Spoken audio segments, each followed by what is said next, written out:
कोई हड्डी हो, जानवर की हड्डी हो, तो उसके साथ भी आप इस्तिंजा नहीं कर सकते। गोबर, कोयला और जानवर का चारा, इन सब चीज़ों से इस्तिंजा करना जो है वो मना है।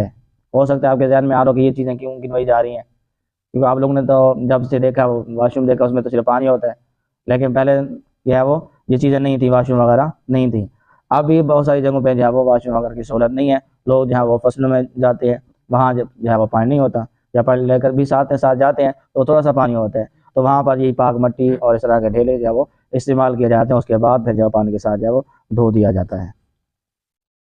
किन जगहों पर पेशाब पखाना करना मना है, कि पेशाब किस जगह पर बैठ के करना है और किस जगह जो है वो नहीं करना। कहते हैं कि कुएं या हौज या चश्मे के किनारे पानी में अगर बहता हो तो वहाँ पर क्या करना है, वहाँ पर पेशाब पखाना जो है वो नहीं करना। जहाँ पर कुआं है या हौज है या चश्मा है तो उसके करीब जाकर पेशाब पखाना नहीं करना। यानी कि पहले जैसे बाहर जाते थे फसलों